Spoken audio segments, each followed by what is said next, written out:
प्रिय मित्रांनो, आज बुधवार आणि 16 जुलै आणि आजच्या दिवशी आपण पहिल्या वाचनामध्ये परमेश्वर मोशेची निवडणूक कशी करतो आणि मोशेला ह्या स्वातंत्र्याच्या लढ्यासाठी कसं तयार करतो हे दाखवलेलं आहे.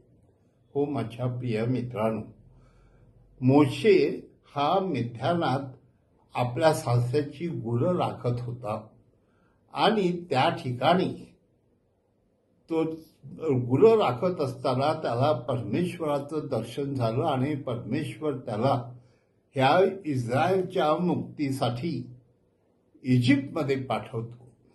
हो माझ्या प्रिय बंधूंनो, ह्यामध्ये मोशेने आपल्या मनातील सगळ्या शंका कुशंका लक्षात घेऊन त्याप्रमाणे देवाला खूप हैराण केलं. जणू काही देवाला सांगितलं की मला ते शक्य नाही, तरी देखील परमेश्वर त्याला समर्थ करतो आणि परमेश्वर त्यालाच पाठवतो आणि त्याच्याद्वारेच ही स्वातंत्र्याची लढाई तो कशी जिंकतो हे आपण ह्या निर्गम पुस्तकामध्ये पाहतो.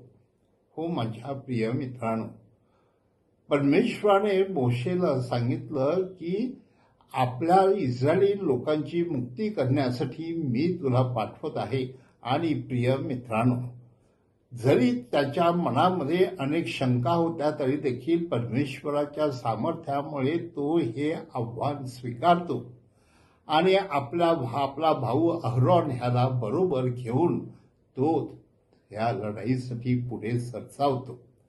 हो माझ्या प्रिय मित्रांनो, आपल्याला ठाऊक आहे की त्याच्या हातामध्ये एका गुराख्याची काठी होती, कारण तो मेंढपाळ होता.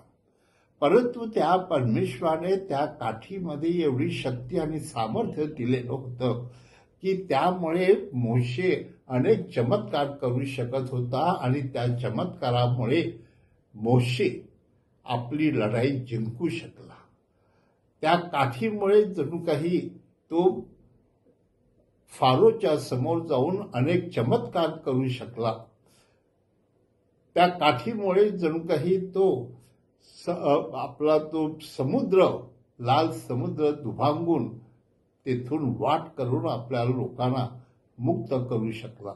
हो माझ्या प्रिय मित्रांनो, परमेश्वराचं सामर्थ्य हे मोशे बरोबर होतं आणि त्यामुळे मोशे आपली लढाई जिंकण्यासाठी पुढे विश्वासाने जातो. आज माझ्या प्रिय मित्रांनो, जेव्हा आपण ह्या लढाईकडे पाहतो तेव्हा देवाची निवडणूक आणि मोशेचं स्वीकारणं आणि मोशे आनंदाने ते स्वीकारतो आणि जणू काही विश्वास ठेवतो. त्या विश्वासामुळे आपल्याला जगातील ही एक अपूर्व अशी स्वातंत्र्याची गोष्ट ऐकायला मिळते. हो माझ्या प्रिय मित्रांनो, प्रभू परमेश्वर आज आपल्याला सांगत आहे की देवावर विश्वास ठेवा. देवाचं सामर्थ्य इतकं महान आहे की या जगामध्ये कोणतीही अशक्य गोष्ट तो शक्य करू शकतो. आणि म्हणून मोशे हा पुढे गेला.